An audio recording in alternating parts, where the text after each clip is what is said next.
এটা ঘটনা যোৱা ৰাতি 1:30 যিটো ঘটনা ভাবিব নোৱাৰা ঘটনা সেইটো মই কাৰ্বি আংলং অটোনমাছ কাউন্সিল তৰফৰ পৰা মই নিন্দা কৰিছোঁ যে এজন ছোৱালী আৰু তেওঁ ভৈনীয়েক দুজন আছে, ভাড়া ঘৰ আছে, ৰাতি এজন মানুহ আহি আৰু এজনটো বাহিৰতে আছে, দুজন মানুহ আহি ডাইৰেক্ট ঘৰ ভিতৰত সোমাই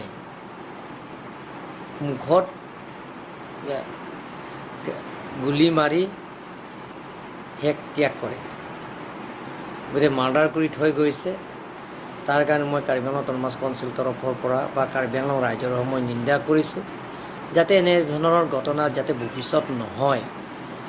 মই এনেই শুনিছোঁ আগতে এই ছোৱালীজনীয়ে বিয়া কৰা হৈছে, বিয়া হৈ আগত উগ্ৰপন্থীৰ লগতে তেওঁ বিয়া হোৱা, কিন্তু সেই উগ্ৰপন্থীৰ লগত তেওঁ ডাইভৰ্চো কৰা হৈছে।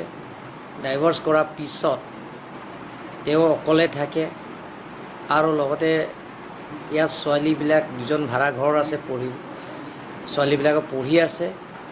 ৰাতি আহি কোনে মাৰি থৈ গৈছে সেইটো আজি তাৰিখলৈকে কোনেও গম পোৱা নাই। মই SP-ক ক'লোঁ আৰু লগতে ইয়াত থানা মই ইনফৰ্মেশ্যন দিছোঁ, ৰাতিৰ ভিতৰতে মই দিয়া হৈছে, ৰাতিতে মই খবৰ পাইছিলোঁ আৰু লগে লগে মই SP-ক এইখিনি যাতে ইনকুৱাৰী কৰি পেলাই যাতে যদি পায় তাক শাস্তি দিব লাগিব, কেপিটেল পানিছমেণ্ট কৰিব লাগিব, তেওঁ চিৰদিনৰ কাৰণে জেলত থ'ব লাগে বুলি মই ডিমাণ্ড কৰিছোঁ, যাতে এনেধৰণৰ ঘটনা কাৰ্বি আংলঙৰ, ৱেষ্ট কাৰ্বি আংলঙৰ আৰু ডিমা হাছাও যাতে অসমত নহয়, তাৰ কাৰণে মই ৰাইজক অনুৰোধ কৰিছোঁ। সেইটো যে এইটো ভাবিব নোৱাৰা যিটো ঘটনা, কাৰণ আপোনালোকে জানে ডক্টৰ হিমন্ত বিশ্ব শৰ্মা ডাঙৰীয়াৰ চেষ্টাৰ ফলত অমিত শ্বাহ ডাঙৰীয়া লগত শান্তি চুক্তি কৰা হৈছে, কেন্দ্ৰ মন্ত্ৰী গৃহমন্ত্ৰীৰ লগত শান্তি চুক্তি কৰা হৈছে। শান্তি চুক্তি কৰাৰ লগে লগে কাৰ্বি আংলঙত উগ্ৰপন্থীটো শেষ হৈ গৈছে।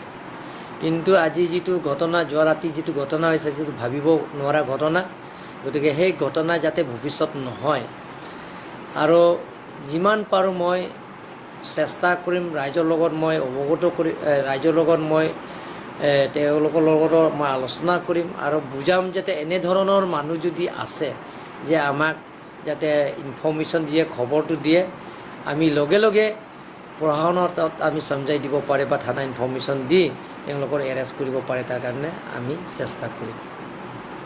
হ'ব।